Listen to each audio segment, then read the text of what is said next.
কত জায়গা দেবেন আপনি?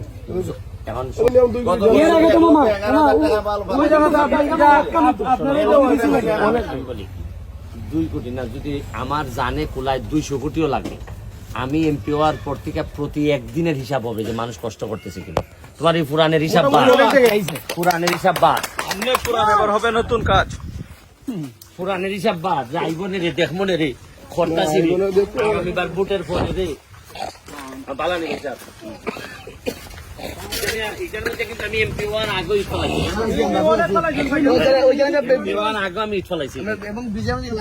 হ্যাঁ হ্যাঁ, লাইভ করছিলাম। এমার্জেন্সি করলে হয়তো আমরা সিটিং এ ধরলে আপনারা যুদ্ধ করেন,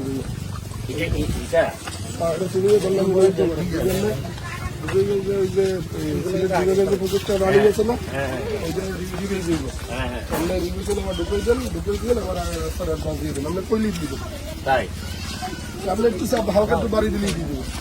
ঠিক আছে, এটা তুই একদম এই রাস্তাটা আমার করে ফেলতে পারলে বালানি। আমার এখন আপাতত বিলগুলো দিয়ে দেন, আপনারা দেখছেন ট্রাক্টরের মাধ্যমে রাস্তার গর্তগুলো ভরাট করা হচ্ছে।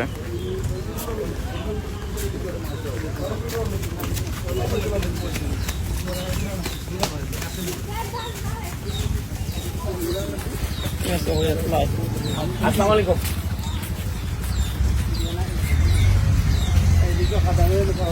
এখানটা তো গিয়ে যাই একবারে কিতা কোন বাজার ইংলিশ বার হইল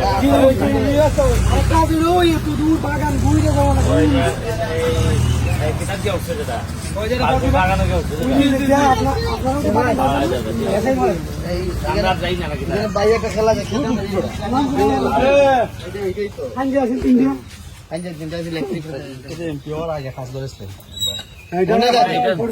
আমার বক্তব্য পরিষ্কার।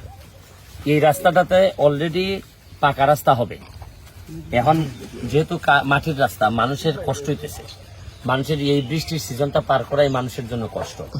আগে একটা ধারণা ছিল যে আরে সরকারি কাজ আসতেছে তো হবে, তো একটু ওয়েট করেন না, ধৈর্য ধরেন না।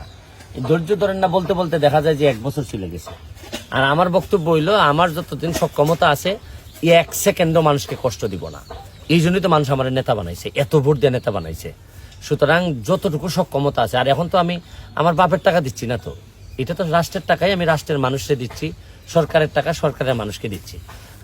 আমি সিদ্ধান্ত নিয়েছি চুরিটা খালি করব না, আর চুরি না করলে কত কাজ যে করা যায় এটার নমুনা আপনারা দেখে যান আজকে। আচ্ছা, একটা প্রশ্ন, একজন চেয়ারম্যান আপনার বিষয়ে একটি অভিযোগ লিখছেন, এই বিষয়ে কি বলবেন আসলে?